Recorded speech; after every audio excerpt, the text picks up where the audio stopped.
The Shen Qingqiu, who'd suddenly understood the truth, was half horrified and half enraged. He raised his foot and kicked. Luo Binghe neither ducked nor sidestepped and took the kick head on, but he didn't retreat a single step. He even continued to hold Shen Qingqiu without letting go. "I'm not even allowed to dream," he asked, looking both angry and wounded. "Hurry and wake up! Even though this is a dream, you didn't dream up this big shot!" He couldn't slap Luo Binghe awake, but he couldn't let him continue this foolishness either. This was the real being stuck between a rock and a hard place. Shen Qingqiu hadn't figured out what to yell in order to calm himself down when his back was slammed into a stand of bamboo without warning, and he was pressed into it. Luo Binghe lowered his head and descended once more. It wasn't Shen Qingqiu's first time being kissed, but it was his first time feeling the threat of someone going crazy and biting off his lips. Between disordered breaths, Luo Binghe whispered, "Shizun, I was wrong." Shen Qingqiu managed to free one of his hands and pushed against Luo Binghe's chest. He really didn't want to do this kind of, quote, "woman from a good family resisting a ruffian," unquote, pose, but, "You fucker! Does this look like you knowing that you're in the wrong?" Shen Qingqiu was the one who had been wrong, really wrong, completely wrong. Wind from an empty cave. Yeah, right! So there was a scientific basis to all that martial arts world gossip. Every single gossiper must have been a fallen angel in their previous life, hence their ability to see past the surface to the reality beneath. Shen Qingqiu hadn't raised the male lead to be an asexual, and it wasn't an issue of whether or not Luo Binghe was a masochist. The reality was much more terrifying. He'd raised the male lead to be gay. No wonder he hadn't collected a single wife. No wonder his harem was in shambles. Women could no longer attract his interest, and they were no longer linked to his satisfaction points. What the actual fuck? Shen Qingqiu absolutely refused to submit, tenaciously resisting and struggling with all his might. He was just considering which option would result in a worse conclusion, self-detonating again or kicking Luo Binghe's crucial bits, when Luo Binghe released him without warning. He looked at the sky above them with its swirling vortex of clouds, and his expression abruptly darkened. In an instant, the scenery and the people before Shen Qingqiu's eyes crumbled and dissipated, the illusion shattering into 1,000 pieces. At the same time, on the roof of Huanhua Palace's main hall, Shen Qingqiu sprang to his feet. Now this was the real world! Shen Qingqiu took in a series of violent breaths and finally managed to settle his mind. Suddenly, he realized that in every area beneath the main palace had been lit, and the alarm bells were ringing together en masse. He poked his head over the edge, his clothes flapping ceaselessly in the night wind, and looked down from above. Countless lights were converging on the palace. Those were the disciples of Huanhua Palace's various domains, swarming here from all directions. "Stand guard! This is an order to all domains! Stand guard!" "Another breach!" someone cursed. "How many times has he broken in by now? Have we managed to hold him off even once?" Shen Qingqiu rejoiced. An invasion was ideal. It would let him escape in the chaos. Who cared about that heavenly demon blood or whatever? His integrity was more important. Leave first and worry later. Goodbye. But in the end, he hadn't flown 2 steps before he heard someone say, "He went in the direction of Huanhua Pavilion. Form up and stop Liu Qingge." Shen Qingqiu's feet slipped out from under him, and he immediately turned around and ran back. Damn it! Liu Qingge just had to come now. Shen Qingqiu couldn't just throw him to a wholly broken down and presently raging Luo Binghe, right? Huanhua Pavilion was where successive generations of palace masters had lived and cultivated, and it wasn't too far. With a couple of steps, Shen Qingqiu leapt off of the roof, mingling with the main unit and hurrying over. They had yet to enter Huanghua Pavilion when wave after wave of frigid, threatening wind assaulted them head-on. From within the structure there came an enraged shout, full of murderous intent. "Get out!" When they'd heard the alarm bells, some ignorant disciples had burst in, and the several dozen people in front were sent flying by an enormously powerful wave of qi. Shen Qingqiu was in the wave after, so he managed to dodge this blow in time. Picking out a good position, he took advantage of the chaos and slipped inside. A freezing chill hit him in the moment he entered, eliciting a wave of goosebumps.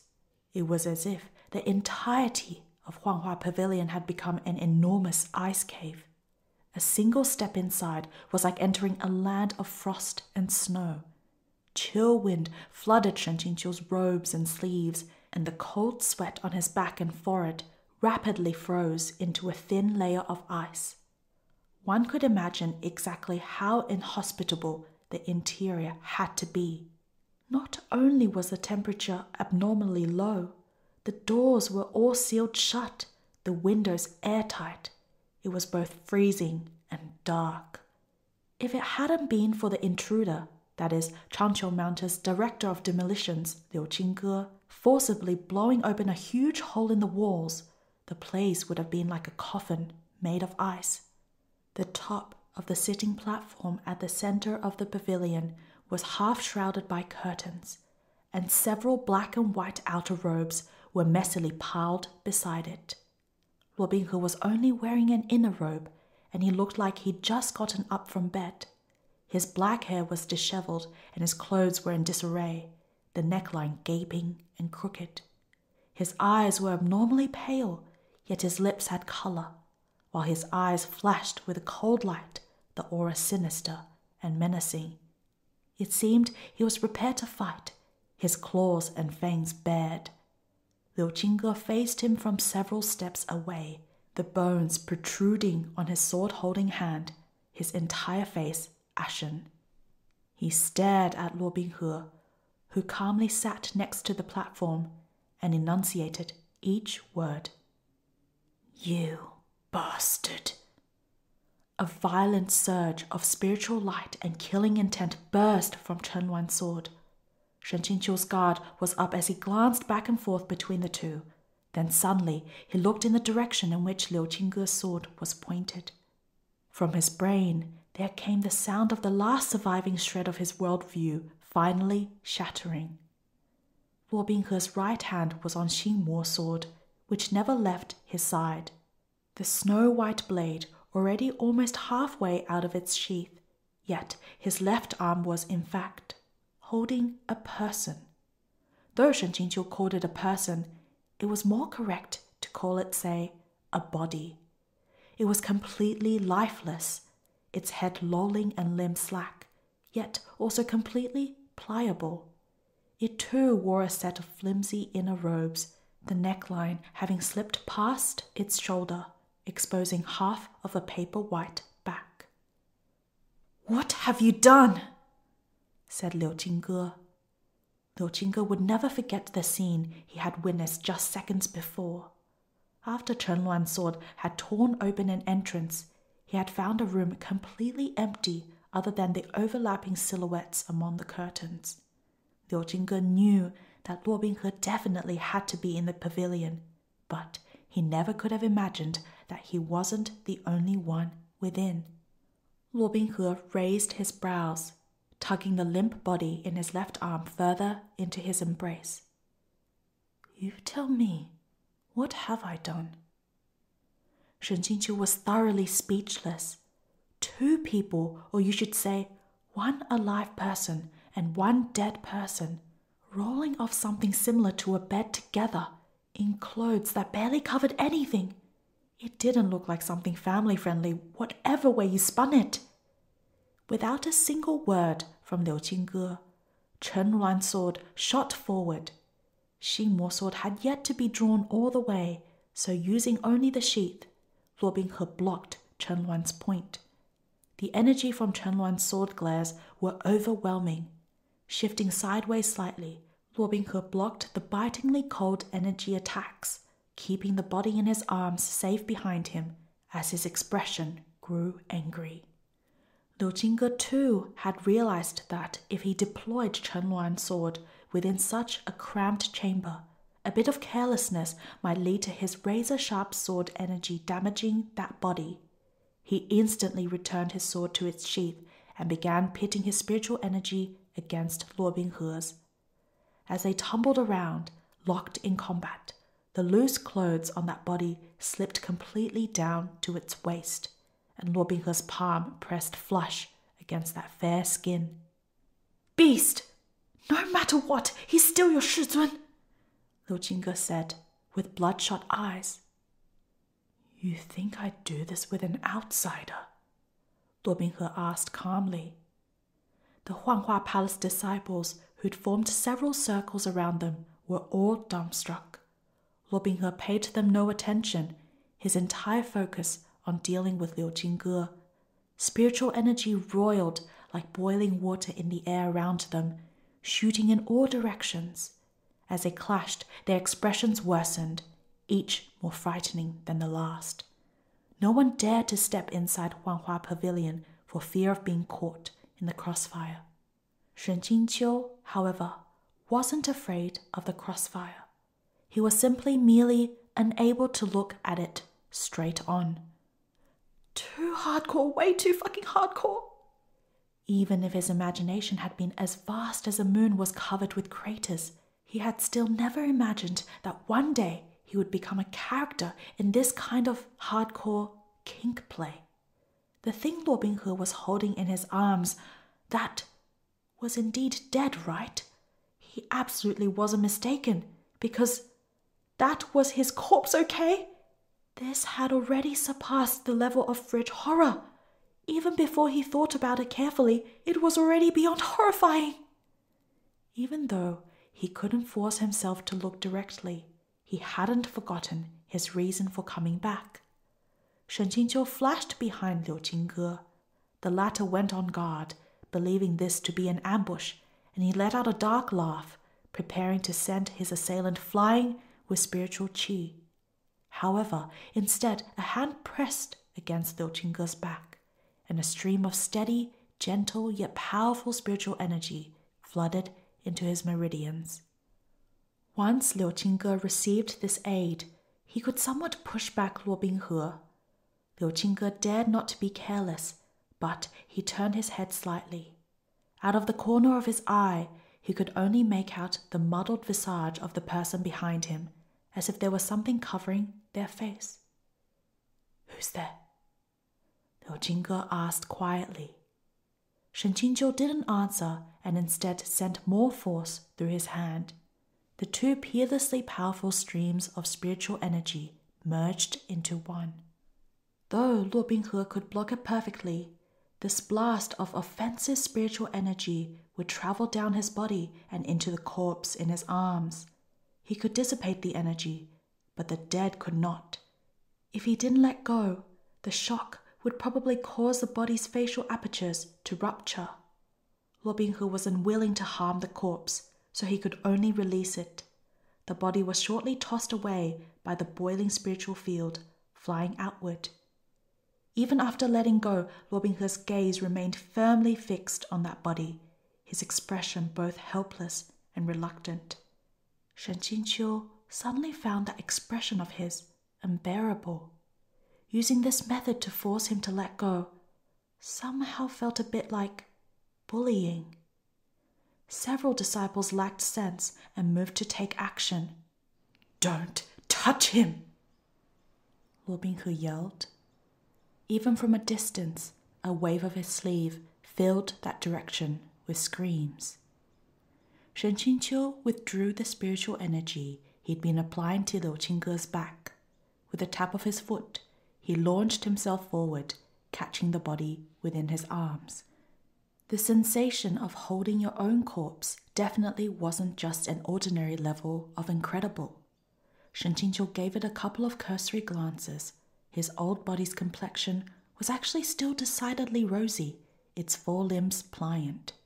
Other than the tightly closed eyes and lack of breath, it was no different from a living person in a deep sleep. After self-detonation, one's spiritual energy was entirely dispersed. No cultivation remained within to prevent the corpse's decay. On top of that, more than 5 years had passed since his death, so just preserving the body with ice wouldn't have yielded this level of success. The body didn't smell of herbs, so it probably hadn't been treated with chemicals either. It was unclear what method Luo Binghe had used. Shen Qingqiu dodged a spiritual blast strong enough to split stone and looked up. Luo Binghe was currently staring dead at him, his expression ferocious. Only now did Shen Qingqiu realize that this body's clothes had already slipped all the way down its torso and that he was holding its naked flesh. Given how he had been touching and gazing at it, no matter how you looked, it was a both incredibly disturbing and rather provocative sight. He hurriedly pulled up the corpse's clothes, then sent this hot potato towards Liu Qingge. Catch! Luo Binghe wanted to seize it, but he was intercepted by Shen Qingqiu. Originally, Shen Qingqiu had been worried that Luo Binghe would activate the heavenly demon blood mites, but whether murderous intent had gone to his head or his panic had sent him into a tizzy, he surprisingly didn't think to activate that trump card. Liu Qingge caught the body with one arm and called forth Chen Wan's sword with his free hand, easily beating back the circle of attacking Huanghua Palace disciples. Due to being tossed back and forth between them, the corpse's top had finally ripped completely. When Liu Qingge caught it, he felt an expanse of smooth skin beneath his palm, both fine and cool, and the area where his hand touched seemed to skitter with a slight electric current. Liu Qingge's entire body froze. Finding no appropriate place he could hold the body, he almost sent it back once more. Luckily, he managed to resist this impulse in the end and took off his outer robe, the white cloth spreading like wings, and bundled up the body in his arms. Chen Wan's sword flew back and steadily hovered before his feet. Luo Binghe's eyes had turned fully scarlet. The entire Huanghua pavilion was like a tightly sealed box, and inside the box a bomb had been placed. When the bomb exploded, the walls collapsed with a loud rumble. Falling alongside the flying sand and hurtling stones, aside from people and more people, were 2 objects that hit the ground with a metallic clang. When Shen Qingqiu focused and looked, he saw there were actually 2 swords. Zhen Yang's sword and Xiu Ya's sword. These 2 swords had originally shared the same fate and broken into numerous sections of blade shards. It was unclear how they had been repaired, but they had been tied together and placed in Huanghua Pavilion. Only with the pavilion's collapse did they once again see the sun and sky. Seeing these 2 swords once more left an indescribable feeling in Shen Qingqiu's heart. He looked toward Luo Binghe, whose clothes had been disheveled from the start. After that wave of explosions, his clear-cut collarbones and chest lay entirely exposed. Near where his heart lay, there snaked a hideous-looking sword wound. Luo Binghe's ability to regenerate was surpassingly powerful. Even if his limbs were chopped off, he could flawlessly reattach them. If you went a bit more hardcore, he could even grow new ones without problem. Unless he purposefully chose not to heal an injury, there were no wounds he couldn't mend and none that leave a scar. Liu Qingge, Luo Binghe shouted. For Shizun's sake, I've let you live over and over again, but since you want to die so badly, you can't blame me. The force of his subsequent eruption of spiritual energy and murderous intent almost made Shen Qingqiu's internal organs shift inside him. He knew Luo Binghe was furious, and he hurried to yell at Liu Qingge. Still haven't left! It felt like, ever since he'd come to this world, he'd keep playing the role of the selfless rearguard who sacrificed himself for others. Liu Qingge gave him a glance, then was as decisive as expected. He left without delay, tucking the body beneath his arm and jumping onto his sword, then flying off at lightning speed. Luo Binghe wanted to take action, but abruptly, a violent tremor shook his heart, and Xing Mo's sudden recoil forced him still for a beat. Due to this one missed beat, he could only watch helplessly as Liu Qingge flew off with Shen Qingqiu's corpse under his arm. He remained in place in a daze, a blankness flickering over his face for an instant. He'd forgotten to even return fire.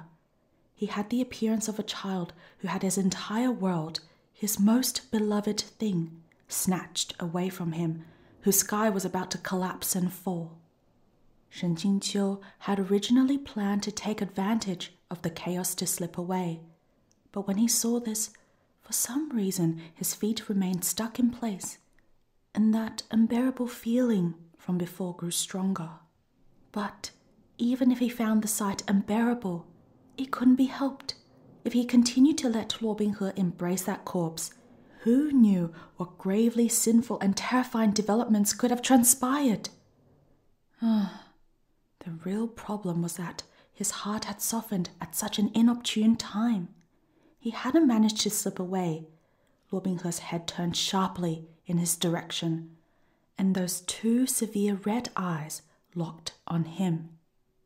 Within its sheath, Xing Mo's sword began to tremble with both joy and malice.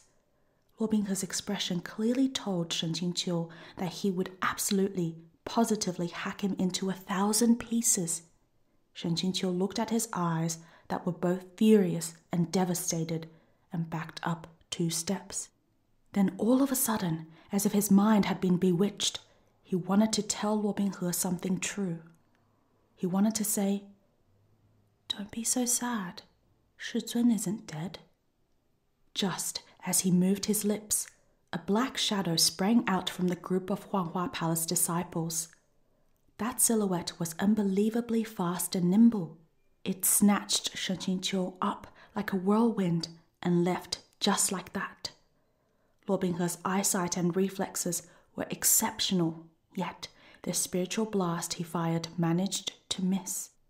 He stood in place, emotionlessly looking at the ruins that remained of Huanghua Pavilion and at the troops strung everywhere.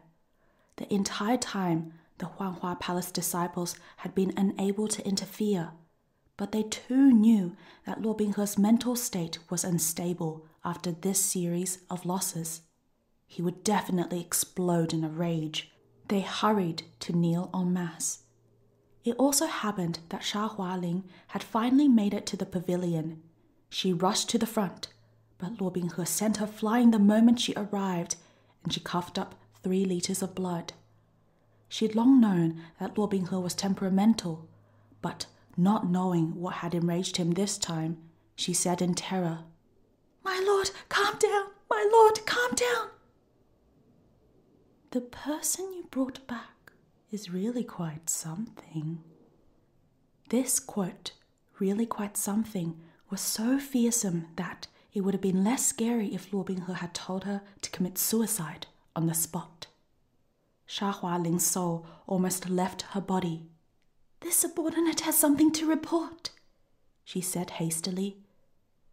"The moment the break-in occurred, this subordinate detected the problem and went to deal with it. Liu Qingge wasn't the only intruder.